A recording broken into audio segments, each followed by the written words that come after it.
this real quick for a couple people. Okay. So when we're talking about war, there are always impacts. So out of this, we know the Greeks win, and this is a huge win for them, and they're already quite egotistical. But out of this, we have the father of Western history. Does anyone remember his name?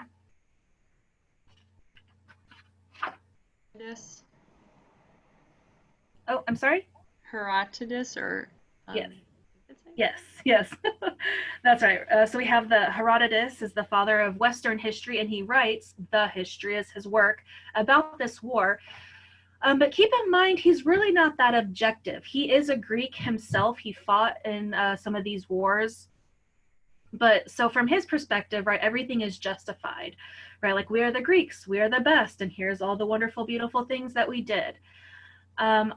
Another thing that happens because of this war, the Greeks, right, so we had these independent city-states, and they all decide, you know what happened? We should probably team up and protect the Aegean Sea from further threats. So this leads to the Delian League, because on the island of Delos, they have the treasury.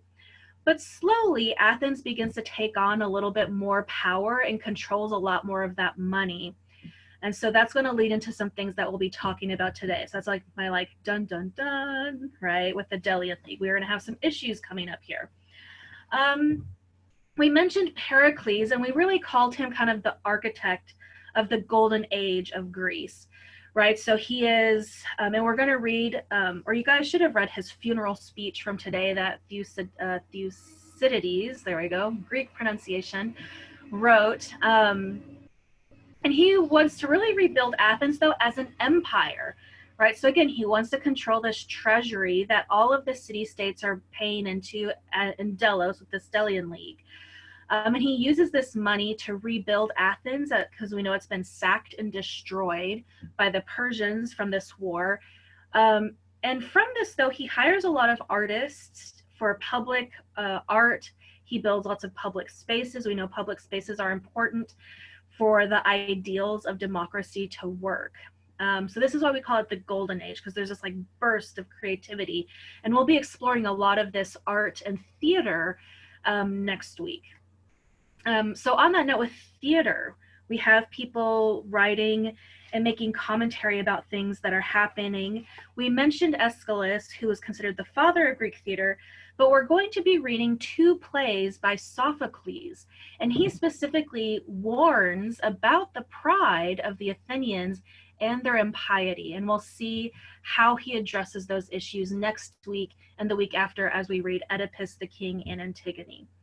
There are also impacts on philosophy and science, and we'll dig a little bit more into those, and especially how these two wars that are bookending the classical golden age of Greece, how they have impacts on how people are thinking about themselves and their universe.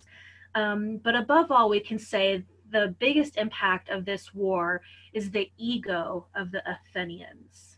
Okay, so as I mentioned, we have some problems with Athens, right? They think, right, they took the biggest hit. Their city was sacked by far the worst, and they're Greeks, right? I think we're kind of getting this idea that they think they're amazing, right? This arete and metis of the Greek culture is at play here. So this leads into what we call the Peloponnesian War.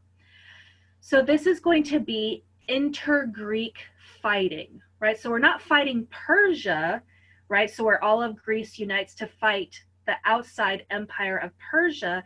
Now it's the Greeks fighting against themselves. And this is happening between 431 and 404 BCE. Some interesting things to note is that the Spartans are very, very well trained to fight on land, whereas we see here in Athens, right, they really want to fight on the sea. They have massive fleets and they fight very well in that arena. So, as I mentioned, there is a Peloponnesian League primarily of Spartans. So this war is really between Sparta and Athens.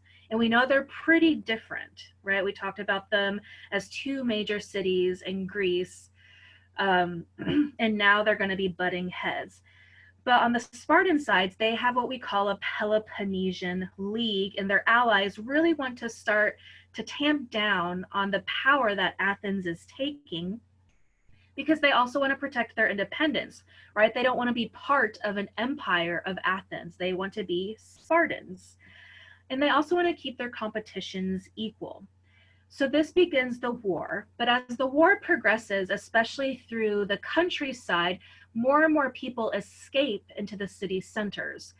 We've talked a little bit about this, right? When people congregate and there are more people in a city center, this leads to things like more disease, right? There are more animals we're dealing with, more people, and always the issue of human and animal waste. So there is a plague that occurs about 430 to 429 for a couple years here that kills off a good portion of people living in the cities, including Pericles. Again, Pericles was our architect, right? The politician and leader of Athens. And he is, I think we get this too from reading his funeral speech. Yes, he's Greek and has an ego, but he genuinely wants the best for his people, and he knows how to make those sacrifices and these hard decisions. But once he dies, we see the leadership shifting to more and more kind of selfish and more impulsive men. So really this idea of ethics deteriorates once Pericles passes away. And this leads to the destruction of the island of Melos. And we see this in Thucydides' writing as well. This is after the Pericles' funeral speech, where Melos wanted to remain neutral in this Peloponnesian War. They didn't want to take the side of Sparta. They didn't want to take the side of Athens. But Athens basically strong arms them. This is under the rule under Alcibiades.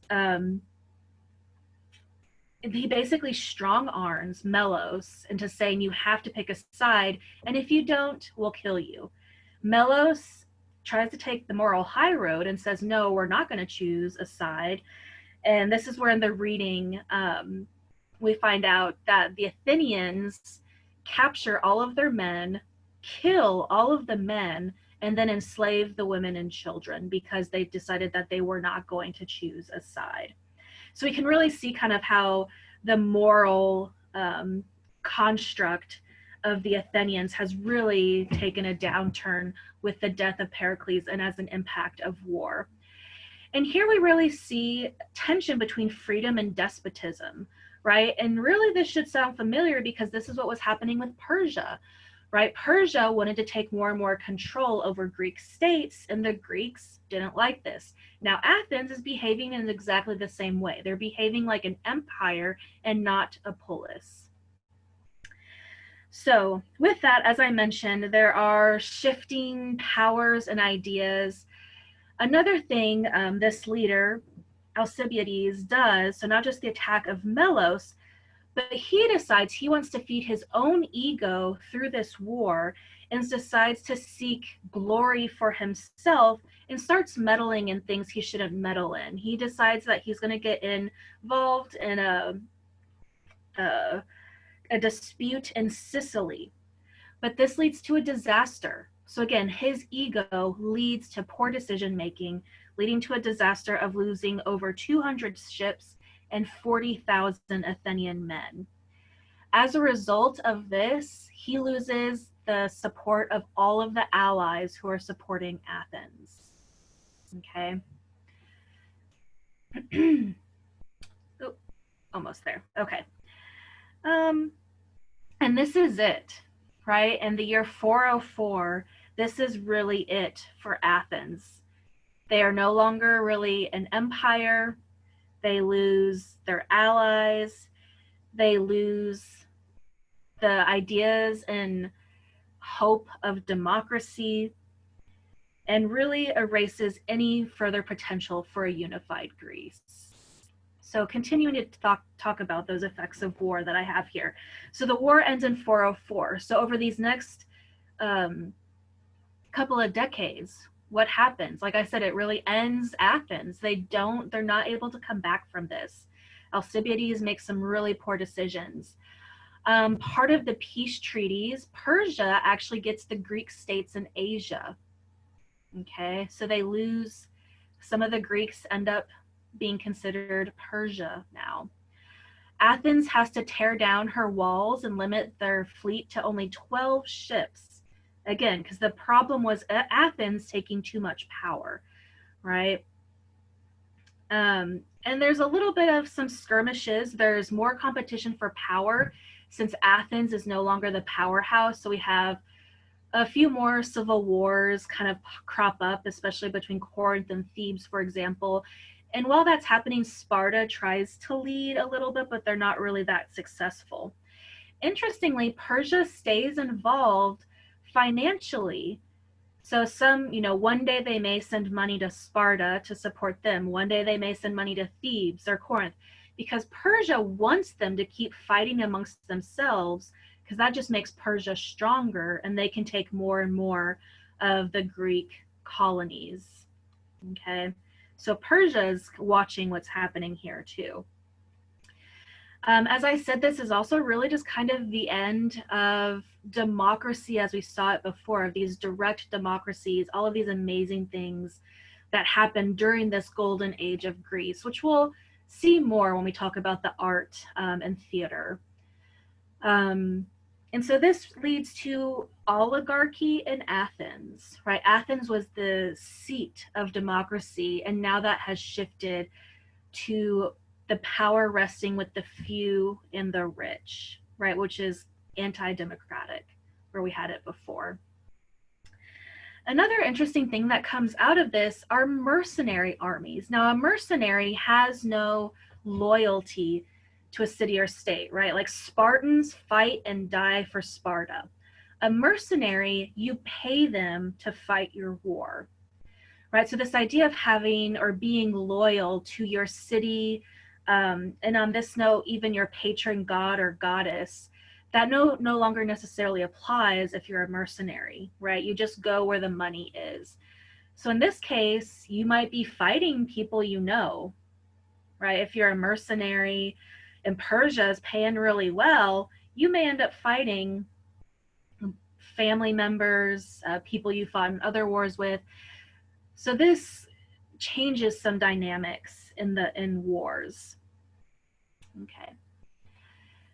Some other things, though, that come after the Peloponnesian War is a different way to think about writing about history, right? So we started by reviewing today about the father of Western history, Herodotus, but I mentioned, right, he's still a Greek, so he's really writing from a Greek perspective, okay? But now we have Thucydides. There we have his dates of when he was alive, from 460 to 400 BCE. And he's really the first that approaches history objectively. And we see this in the first few lines of what he writes, right? He mentions a few things that tells us that he actually traveled. Sorry, I'm looking down at the text of that we have, the extra one. He actually traveled during the wars to all of these different places, wrote down what people said. He wrote down Pericles' funeral speech, for example. He heard firsthand accounts. So he's telling the stories of these people, right, in an objective way. He's not really giving his opinion. And that's what he states at the very beginning of his History of the Peloponnesian War, of that reading for today. And through this, as he makes comments, though, he's really pointing out that there is a demoralizing effect of war on society. And we haven't really seen that yet, right? We've had this elite warrior class of Greeks, but now we're seeing that really war has an impact on society and men's character, okay? And specifically here, he's talking about Alcibiades, right, and how he loses kind of his moral compass and kills, like obliterates the men of Melos and enslaves the women and children, right? So he's really kind of attacking this particular leader. And so on this note, though, Thucydides really argues that there is a moral value of history, of recording history and of studying history, right? Because all of these events are caused by something. And if we know what the causes are, one, we can prevent them from happening again. And also, if these are not resolved, we know that they will lead to similar outcomes in the future, right? So this is kind of the saying now, right? Like, we study history to make sure to learn from it, till we learn from the past. But he's really kind of the first to identify the importance of studying history in this way. I guess quickly, do we have any questions about the writing? I know it probably seemed a little dense, but did you guys recognize anything or anything feel familiar as you read? Particularly, I'm interested in Pericles' funeral speech. So at the beginning, right, he basically states, my goal is of writing this is to save the events as everlasting possession. So again, we have this concept of writing as memory, right? Something that will persist beyond our own lifetimes. Some interesting notes with Pericles' funeral speech. If you do enjoy history, I would encourage you to read some of Abraham Lincoln's speeches. And you'll notice that they actually have a very similar structure. So some historians actually think that Abraham Lincoln uses Pericles' funeral speech to write like the Gettysburg Address, right? But we'll notice, right, he basically is talking about, first of all, there's no way to truly honor these heroes who have sacrificed themselves for Athens, but I will do my best to do so. He talks about the greatness of Athens. He talks about the honor of Athens, of her military, of her government, of creating the first democracy, something that's so different from everyone else. He praises their games, their Olympic Games. He praises their hospitality. He praises their education, right? He goes on to say that we have found a way to truly appreciate beauty and art. And he talks about the great men of the past. So this might sound familiar, right? A lot of our politicians follow kind of this idea when they give speeches, particularly to war veterans or victims of war, right? He goes on to talk about like their parents, like you should live in honor now knowing that your son has died for a just cause, right? So some interesting things with Pericles' funeral speech there. If you haven't read it, I encourage you to read through it. And there are some really good summaries on the sides, on the margins of the reading you guys have that can help you understand what he's talking about. Then Thucydides again goes on to show how Athens justifies taking over Melos. And this is where he's really showing the moral decline of Athens, right? Of losing their ethics, right? Of saying, we just want something done fast and we don't care how it's done, which is what they do, right? Instead of actually speaking with Melos or just letting them exist and be neutral, Athens decides, nope, we're just gonna like check this off our list. We're gonna kill everyone and then we'll keep going on in the war. So some interesting rhetoric is being used there too.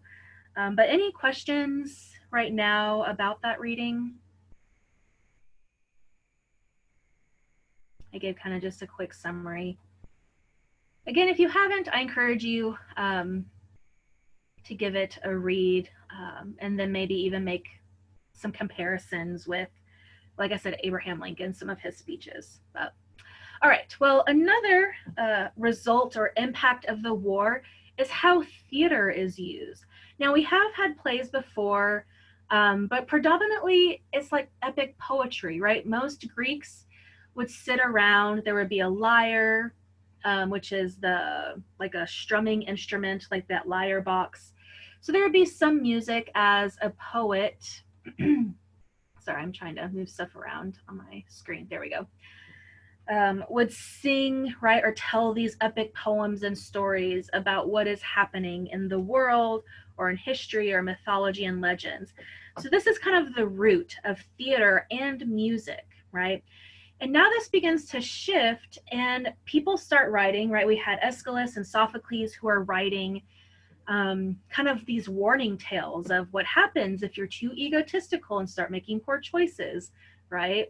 And this continues to shift and change into more of a challenge of contemporary society. So we have people like Euripides who writes tragedies, and these specifically explore anguish and pessimism, and above all, a lack of divine moral order. Again, he is responding to what has happened, for example, to Melos. And specifically, he writes the women of Troy with this in mind. Now, again, the women of Troy, he's pulling from Homer, right? He's pulling from the story of the Odyssey, right? Thinking about what would it have been like for the women with their husbands or brothers or sons off fighting, possibly dying.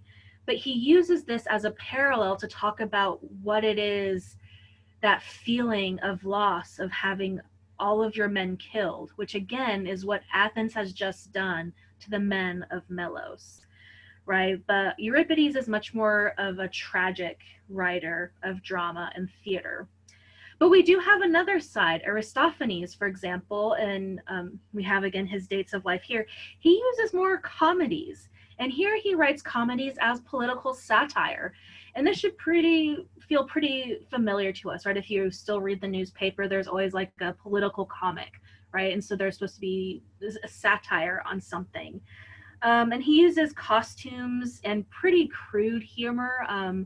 Greeks often laughed at a lot of bathroom humor, right? So farts and pooping comes up quite a bit. But also anatomy may be exaggerated in the costumes. Your book shows a piece of pottery that shows an example of that. So they're, even though we're talking thousands of years ago, they still laugh at the things that we might laugh at in kind of those crude ways. But one of his well-known works is the Lysistrata, which is an anti-war play, again, about women. But the funny part is that they refuse to have sex with their husbands until their husbands end the war. So basically, right, the idea here is that life and sex are way more important than death and war. Okay. And here we have some images of our two dramaturgs here. So this is Euripides, and over here, this is Aristophanes.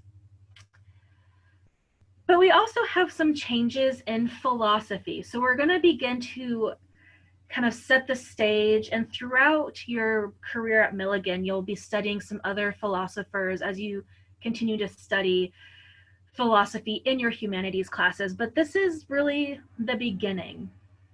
So some important things to know here. So we're going to start with the sophists. And this is from the word like Sophia, the name references wisdom, for example. So here, these are the wise ones, okay? And what's interesting about them is that they really doubt universal truths, okay? So that means we come to moral relativism. If you study philosophy at all, you're like, oh, moral relativism, right? Basically, you do what's good for you right now. And it's this idea that man is the measure of all things. So for example, we might say Alcibiades, who we've been talking about, who makes these terrible decisions, he would be a moral relativist, right? For his honor and ego, he makes these decisions for himself because there is no absolute truth, right? Or excellence or beauty, right? So that would be an example there. Now, not everyone agrees with this. Socrates is kind of responding against this idea of moral relativism. He does believe that there are absolutes in our universe. There is absolute truth, justice, and excellence, and these exist in every person. Okay? And to get to these absolutes, we must question, right? We must engage in dialogue and ask questions to get to this absolute truth, right? And so we have to examine all of our beliefs critically, right? We have to confront logical sequences of ideas. And from this, he really begins to engage in an endless search for knowledge, right? So for Socrates, you can't know everything at all. In fact, if anyone's read Sophie's World by Gardner, in his novel, he expresses this Socratic idea. Wisest is she who knows she does not know, right? So that's is kind of where he's coming from, like, I'm wise because I know nothing, right? Because knowledge is endless, right? So the pursuit of knowledge is a lifetime and beyond. He did not write down any of his questions, right? But his student Plato did. So this is how we know what he said and what he thought. And we really get this term of the Socratic method from this, right? Which is to think critically, to analyze, and to question in the form of dialogue, okay, to get to this truth. Nonetheless, during the wars, people are very on edge, as we can imagine. And politicians, particularly in Athens, are very suspicious of anyone who is questioning. So they end up putting Socrates on trial, and he is executed for this. He is put to death for asking questions. But the Athenians put their political spin on it and basically said he corrupted the youth, right, by making them critical thinkers, so we have to get rid of him. So this is an interesting note, I think, particularly kind of in our own society today to think about, right? But Socrates, he did have a chance to run away and escape. And in fact, many of his students asked him to.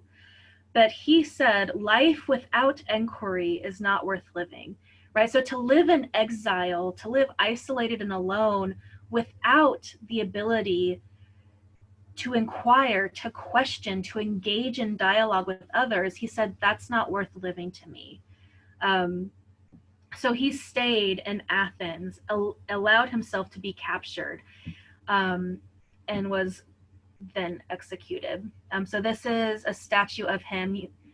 I feel like he's like a Santa Claus, kind of a little chubby with white hair, kind of balding. And we know from historical record, he really wasn't that good looking of a dude, but one of the greatest minds in all of history, and really sets the foundations for the continuation of philosophy or the love of wisdom from here on out. So now I want to introduce two other important philosophers. The first is actually a student of Socrates, Plato. There we have his dates. So like his teacher,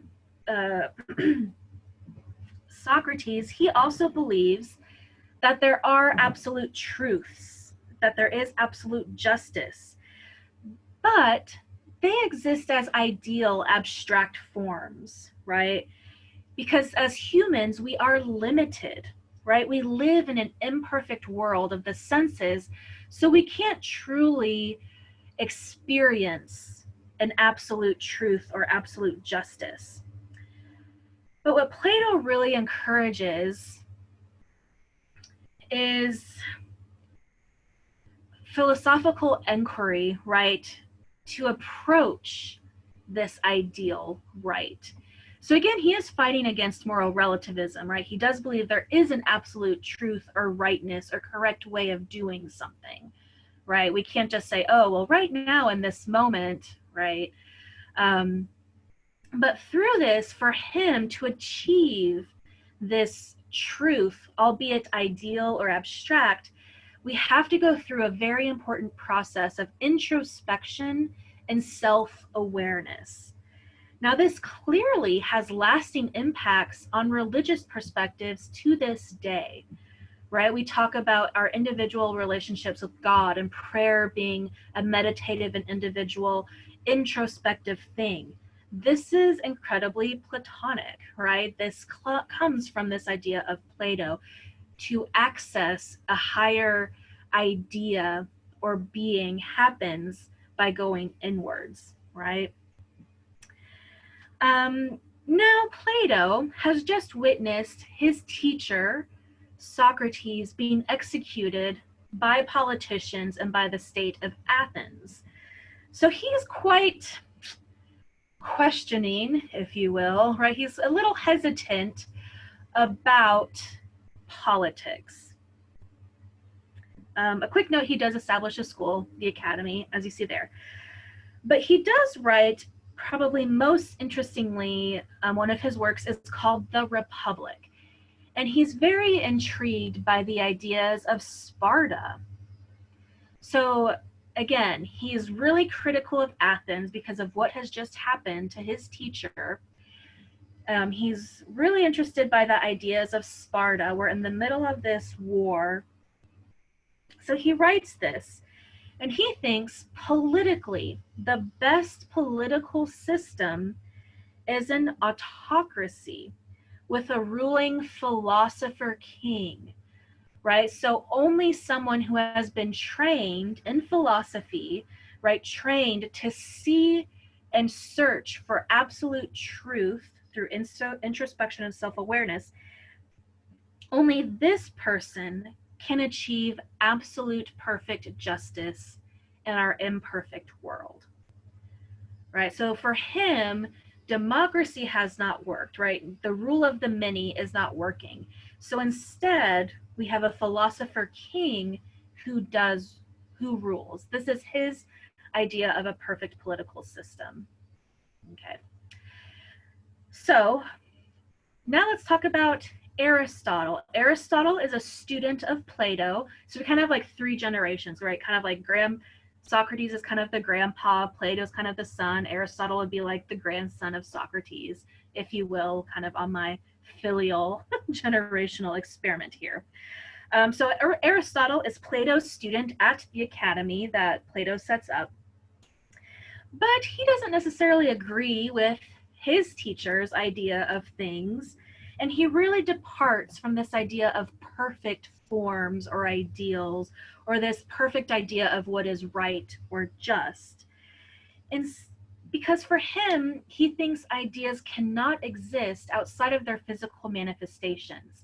So again, to make that contrast, Plato believes, yes, we are in an imperfect world and hindered by our senses, but in the abstract, the perfect and absolute truth and justice does exist.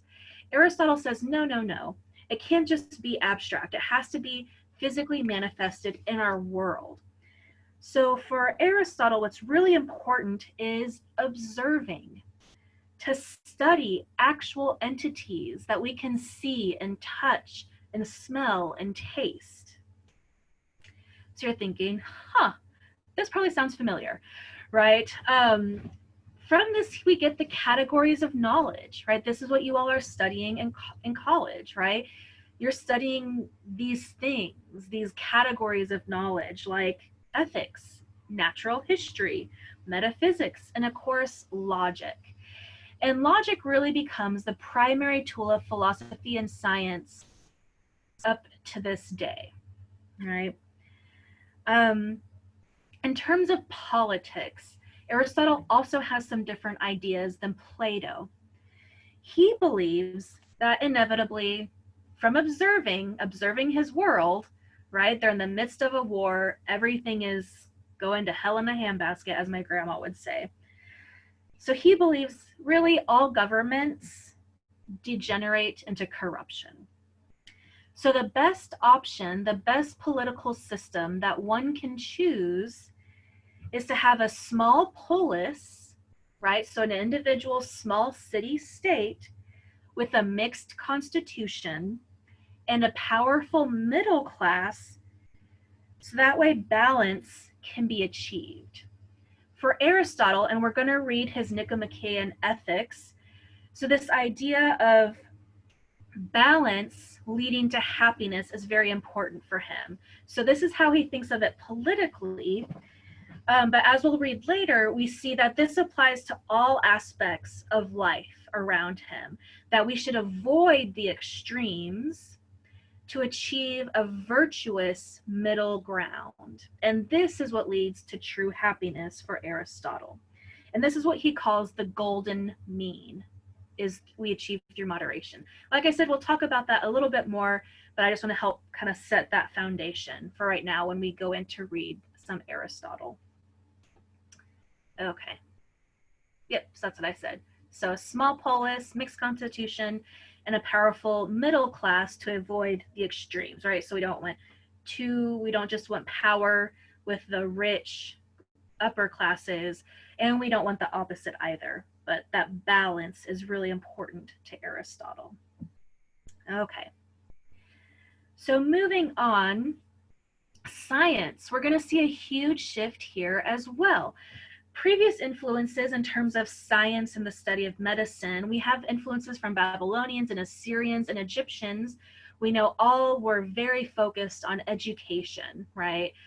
But it's really the Greeks who begin to separate medicine from their supernatural influences, right? Because even the Babylonians, Assyrians, Egyptians, ancient Greeks, Hebrews, right? All of these really saw the body and physical health as tied to whether, oh, well, the gods are upset with me and are punishing me.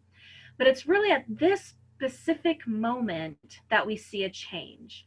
And this might be best capsulated by this quote: every disease has a natural cause, and without natural causes, nothing ever happens. So again, we see the shift to observing the natural world around us. And this is what is creating impacts, right? There is cause and effect politically, philosophically, and now even with our own understanding of our body. And in fact, this is Hippocrates who says this. And he is, of course, anyone? The father of Western medicine, right? So we're getting all of our fathers in for today. So he is our father of Western medicine. Notice his dates. He exists around the same time as Socrates. They have very similar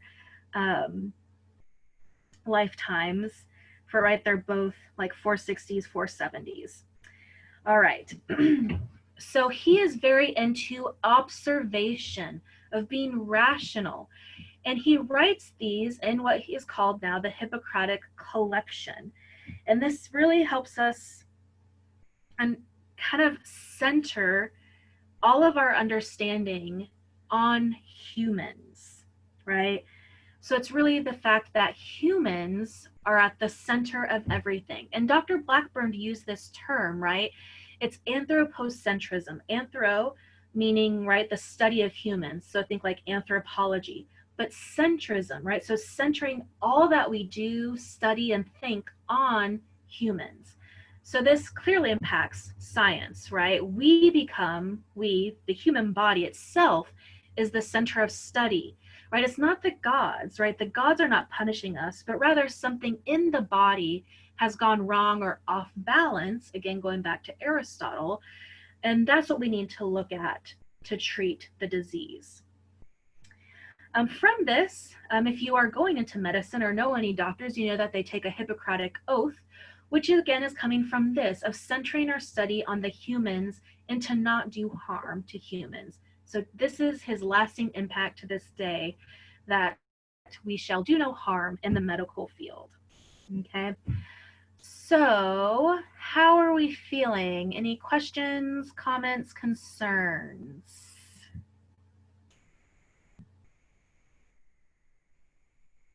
It's so nice to see our faces without masks. Are we feeling okay? So I think if we're coming away from today, right? So we have these book-ended wars, the Persian Wars and the Peloponnesian Wars. In between that is the Athenian Empire, this burst of creativity and art and theater that we'll be exploring next week. All right. And then again, how these wars and the changes in society and the changes in power impact everything in society, right? From our social hierarchies, from the arts to sciences to philosophy. Okay. All right. So you all will have an exit ticket today for me. Woo, let me open it. So we're going into Socrative. Notice the name from Socrates, right? Asking lots of questions to get to the heart of knowledge. So we're going to do our quiz as we end our class to make sure you guys are feeling good about everything we talked about today, or I talked about rather. Let's see, I'm going to stop recording now.